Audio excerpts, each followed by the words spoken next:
Hello everyone, welcome to my channel, Hamizani Drop. How have you been? If this is your first time, welcome to my channel. If you're a returning subscriber, welcome back. I'll be talking about Orisa Orunmila in this video, but before then, let's remember to like, share, subscribe to my channel and send the videos to your loved ones, your friends, your frenemies, your family members, your work colleagues, and everyone else that needs to know about all things Isheshe, that needs to get clarification or have questions that needs to be answered. Also, all the things you're looking for might just be in my previous videos, so if you look through my list of videos, you might find something that you've got questions about and you're just trying to get an insight on it. If that has been done and you still feel like you have a lot of questions that probably weren't answered in the video, you can leave a comment of what you'd like to be addressed, or you can just send me a message directly on Instagram at Hamizani Drop on that's my handle, or you can send me an email at hamizanidrop@gmail.com. I'll definitely respond to you. I'm also hoping to take divinations on Ifa and Tarot because I'm an Isheshe practitioner and a Kabbalist, amongst many other.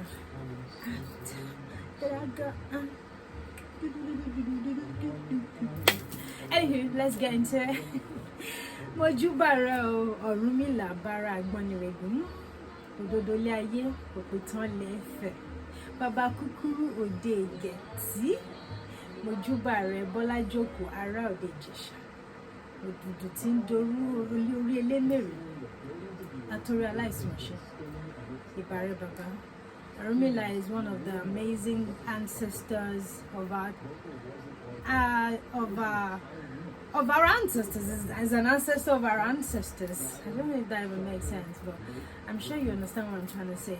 He's an Orisha like all the other ones, and he played a very vital role. In fact, there is no Ifa or Isheshe without Orunmila, and there's no Isheshe without Ifa. I mean, they're all linked and interwoven. It is practically the thread that, the thread that pulls everything together, the thread that holds everybody together. There is no divination without him, but I'm going to get into all that later on. So, Orunmila in his lifetime was he was described to be quite simple. When I say simple, obviously it was no pushover, but he seemed to be a very calm person, very philosophical, very patient, always speaking in parables. He was described to be a short person with really white teeth, like my one. And he was a dark-skinned man. No, when I say dark skin, like he was really dark skinned. In Iworimeji, he was described to be dark skinned, like jege jegabe girigirioko. Adifa fún Orunmila, wọ́n ránṣẹ́ ẹkú pẹ̀dú, ẹ̀dú as an ento dúdú tó, black and shine, as my people would say. It was really dark, so yeah, it was described to be chocolate and really had white teeth. And you also hear them calling Baba Kukuru, Ode Geti, all those kind of things. So you already have an idea of what it looks like in terms of appearance. But then in his attire, he would always wear white. He loved wearing white, or at least he was always seen wearing white. He used to travel a lot from one town, city, village, back and forth, even across the world, because there are Odu that talk about Orunmila having gone to Mecca, having gone to, what's that country? Oh gosh, I can't remember, but yeah, was it Ethiopia? It went to a lot of places, to be honest, so many places. I think he even journeyed as far as probably India. I've had someone recite an Urdu that had something that sounded like India, but I wasn't sure, so don't quote me on that. But yeah, he traveled across the world a lot, across. So he was always seen wearing white, and that's why you see so many babalawos, even in this present day, still wearing white, more or less carrying on his legacy, his sense of style, his, you know, appearance, and all that kind of stuff. Orunmila is from Igeti, or some call it Igeti. I think it's based on dialect, but I just call it Igeti, in Ekiti State, and is associated more with Ile-Ife, but is from Ekiti, because a lot of people would be wondering, I thought it was from Ile-Ife. No, it's not. It's actually from Ekiti State. But every year the annual Oduifa is done in Ile-Ife, and is held somewhere around the Okpe Agunka, the very tall palm tree, where you'd have white cloth round it, and Omakpa Obisi Obiabata. In the mornings they would recite the Odu of the year that came out. All that kind of stuff is done. If you go to Ile-Ife today, you'll see a building where they wrote Orisa Orunmila Barami Agboniregun is there. I think it's around Ile Odua. It's not far from there. Anyway, I think it's somewhere around the compound as well, what I was trying to say. But there are fractions of babalawos that still do Oduifa in Ekiti every year as well. Just in case you are confused between both of them, they are separate, but it's still all in honor of Ifa Orunmila. Orunmila had a lot of wives. He had a thing for women. He just, I don't know. He really loved women. I thought Shango loved him, remember? When I started learning more and more about Orunmila, I realized, damn man, we can't even keep account of your damn wives. He married a lot of women, some of them including Oshun was his wife. What's the other woman's name? Odu, Ajay.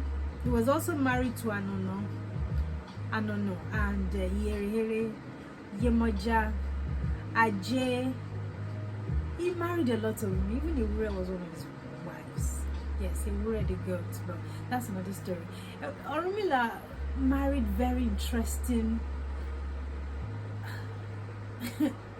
Some of them were not actual human beings. But yeah, he's got a story to everything. It was interesting, to put it that way. Anyway, I would say maybe because he used to travel a lot.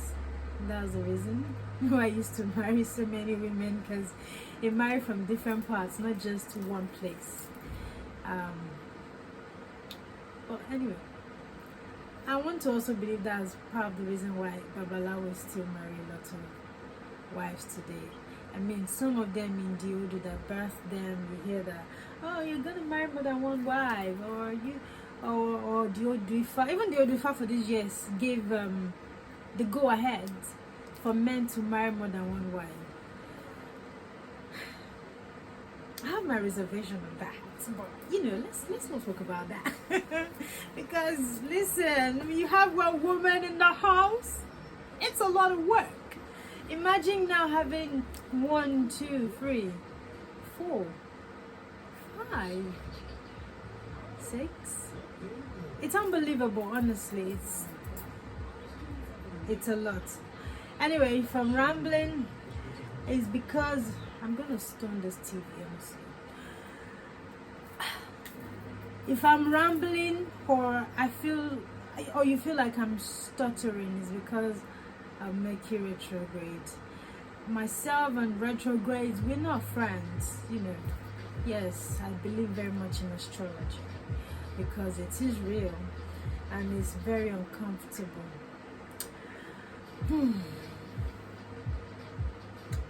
Anyway, I'm trying to get my thoughts together. I'm a bit all over the place. Orunmila is the heartbeat of Isheshe.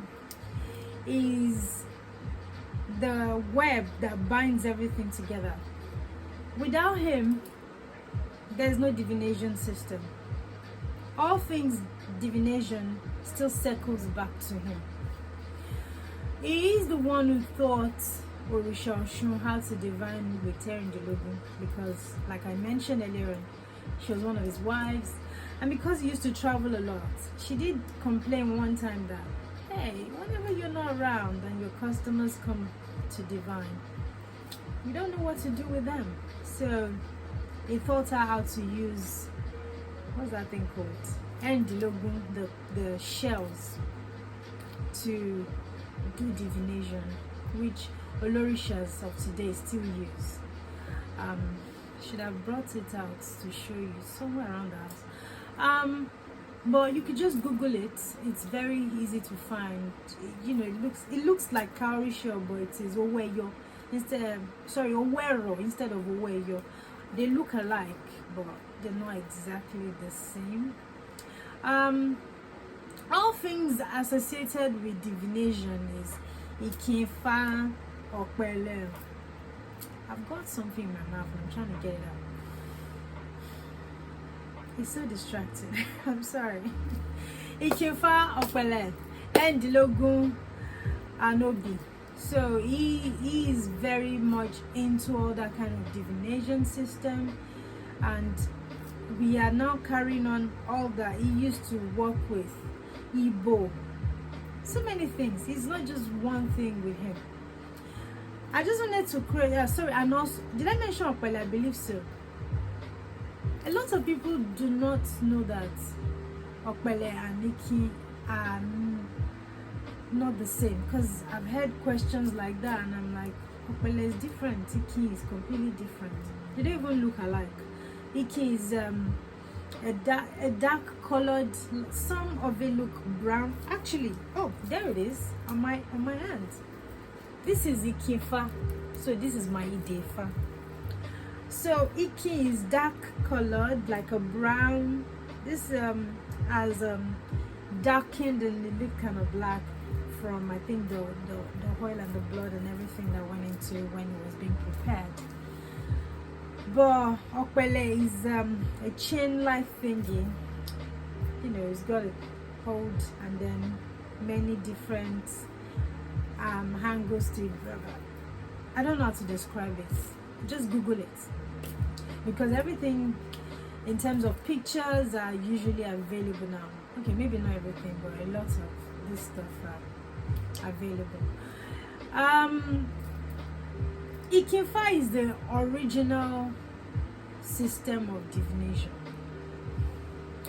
When you see babalawos that use Ikinfa to divine, you know, say it took time to learn this. Don't get me wrong, I'm not discrediting anyone who divines using Opele, but it is important for a man, a male Awo, to know how to divine with Ikinfa. It's not mandatory, but it's important. Women, no, women don't use Ikinfa. Women use Opele. I've seen a woman using Ikin before, but what do I know? Isheshe is very interesting. What is acceptable in one part, you go somewhere else, is not necessarily how they do it. So I try to tame my tongue. Like, I need the tongue tamers. This hair, I need tongue tamers to hold it back sometimes, because I'm like, why isn't that like a complete unison in how things are done? But I realized that some of the reason for that is because of how Orunmila established each Yoruba states. We call it states now, but each Yoruba villages, towns back in the day. But before I go into that, let me just quickly talk about Okpele. Actually, they are all interwoven. Okpele is Omwawo to Orunmila. So I just wanted to close that part. I'm still going to elaborate on it, but Ikifa is Ifa itself. That's why when people are doing a Tefa, the Iki is what goes into Igbodu with you, not your Okpele. Okpele can be charged and prepared and created and given to you, and you learn how to use it. But your actual Ifa is your Iki. So that is what we know to be Ifa. Tobafe Bofa Fun, you went on to appease or propitiate Ifa, is the Iki that they are going to propitiate, not Okpele. I'm sure that is clear enough. But if it's not, blame it on Mercury retrograde. So as I was saying, Orunmila established all Yoruba towns with different Oduifa that birthed them. There are so many Odus, you can't even begin to, let's not even go into how many numbers, because even I don't know exactly what the total number is. Why? Because there are 16 main Odus, main Odu corpus, and in each of those Odus there is a mix of each one cross-matched with each other that now makes 256 Oduifa. In each of the Odu, you have maybe up to 100 stanzas, some even 800 stanzas. Some families where this is the main practice, this is what they've been doing for years, and you have children who have carried on the tradition, you will not be surprised to find out that they can actually recite up to 100, 200 stanzas of just one Ifa, and you'll be wondering, how the heck are you even able to do something like that? How? It's almost impossible, but yeah, it happens. And I'm not really surprised. If you have a dad or a grandfather who is a Babalawo, who took time to teach you these things, and probably you didn't go to normal school, then you would have the opportunity to know that much. But for a lot of people who have had to go to schools, maybe they're able to learn 20 stanzas out of each one, some 10 or even less.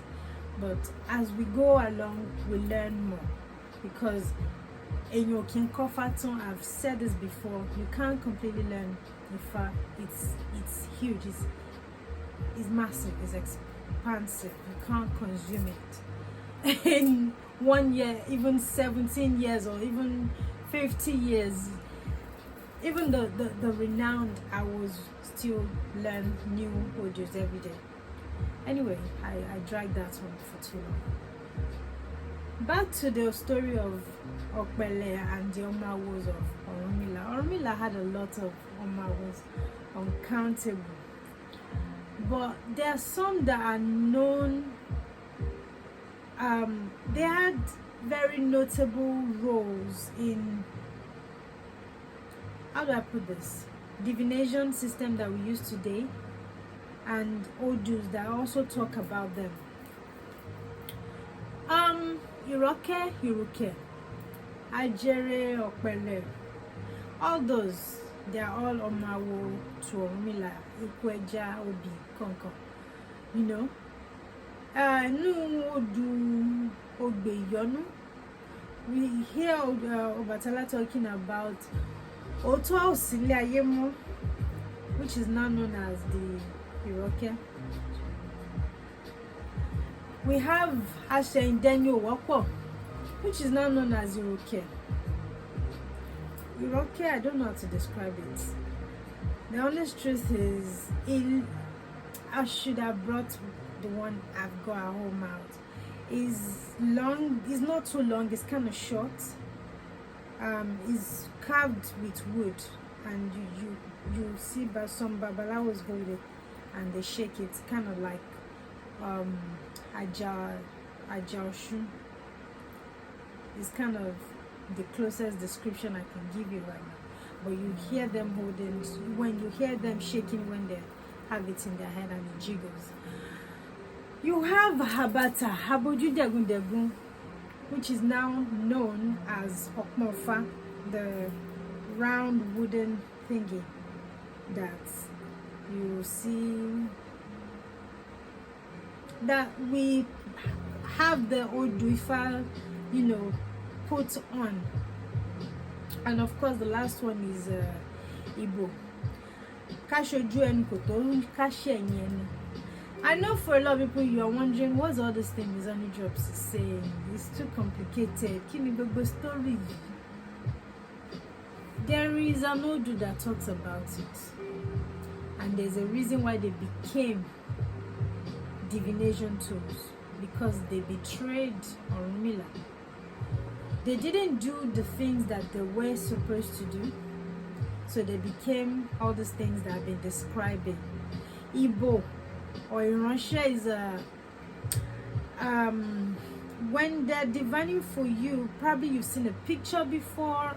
Do you know what? I'll try and get a picture of it and post it on my Instagram so you can have a look of all these things I'm talking about.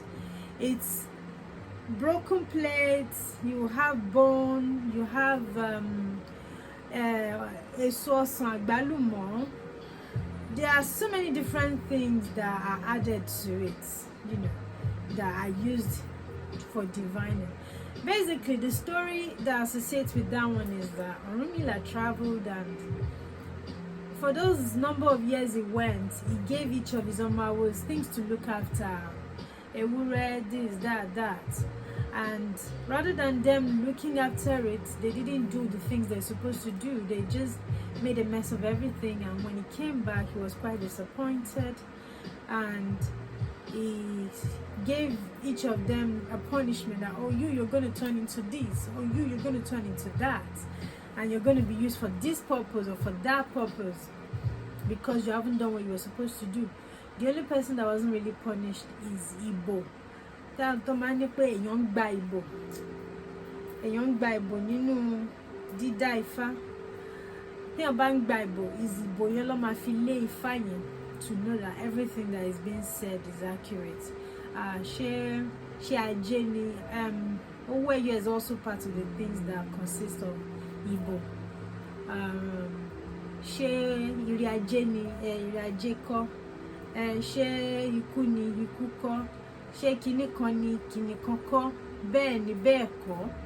Ó dáa, ikú ni, ṣé ikú ọmọ ará ayé ni àbí ará ènìyàn? You chase it. So these things, there's a role they play in divination. They are not just instruments there for decoration.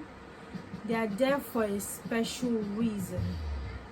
So that's that about all things related to divination tools. Oh my God, how do women cope with long braids? Because honestly, this has been a nightmare. It's always getting tangled up with my what do you call this thing? My bangles, my Oshun bangles, always getting caught. My God. Right. Another Amawo for Orunmila we know to be Ekweja ati Obi. Those ones too, they betrayed him. The Odu is Ogbetua, Ogbeola. They double crossed him because he sent them to go and prepare the way for a journey he was going to. See what I'm saying is caught again. For a journey he was going to go embark on, and rather than them doing what they were supposed to, they just mess about like, oh, who the hell does he even think he is? Orunmila here, Orunmila there. We too, we can do divination. Then they said, when they got there, they said he was dead. They didn't tell the truth. So they started doing what he was supposed to do. And then they sent him Aroko. Aroko, Tuwakbasono, was supposed to lead him in the direction to Ibadan, but it was headed towards Odiorun. But he was also clever. He had always done divination before embarking on any journey. And so he did his divination. Ifa told him what to do. He offered Oya, and the Oya was what came out in the bush when he was going, and he was headed in the wrong direction, and told him, hey, listen, you're going in the wrong path. This is where you should be going. And he said, no, this is where I'm supposed to be going. And there was an argument, and then Oya told him, listen, I'll show you where you're supposed to head towards. Did that, showed him where he's supposed to go to. On reaching there, Orunmila actually found his Oma was divining Nibe, his own work that he's supposed to do. Listen, betrayal started ages ago, not today. So it's nothing new. If you're going through that, know that our ancestors have been through it, even worse, by friends and even family, you know. When he got there and they said, oh, I thought you said Orunmila was there. They're like, oh well, he's not dead again. He did the divination for the town, and the things that came out for Riruebo, you wouldn't believe, were the Omawo that were present.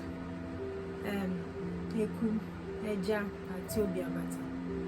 So one in Kotoni Lati fi boil. Sorry, I'm speaking Yoruba again. What they need to boil is Eku, and he was like, oh yeah, well, we've got Eku here. They got me 2 down, and then we need Eja, and like, okay, we've got Eja. They took that one, and the last one, of course, Tamafiko Eboru is Obiafata. Like, yes, we've got that one too. And that was how they became Nkoibo. So you can't almost do anything for Orunmila without using Eku, Eja, and Obiabata. They are very important to Ibo. Okpeletu betrayed him. That one was trying to overthrow him as well. You know, they were all just funny. All this skinny Ajere Gbogbo. There are many of them like that. So betrayal did not start today. It's been in existence for a very long time. For a lot of people who are wondering, let me just quickly say this. The initiation into Itefa, the initiation into Ifa is called Itefa, and Orunmila is the presiding Orisha over all things Ifa. So if you have been told to do Itefa or Wofa, this or Wofa thing, let me even address it quickly. I believe in the Caribbean or in the Americas, they call Wofa, what do you call it? It's all muddled up. So I was practically having an argument with a lady not so long ago about what Itefa is or Wofa is, Irinfa, Ishefa. Itefa is what we call Hand of Ifa, or not Wofa. It is based on dialect of each town, city, places, villages, just like I said earlier on. Everyone says it differently. They're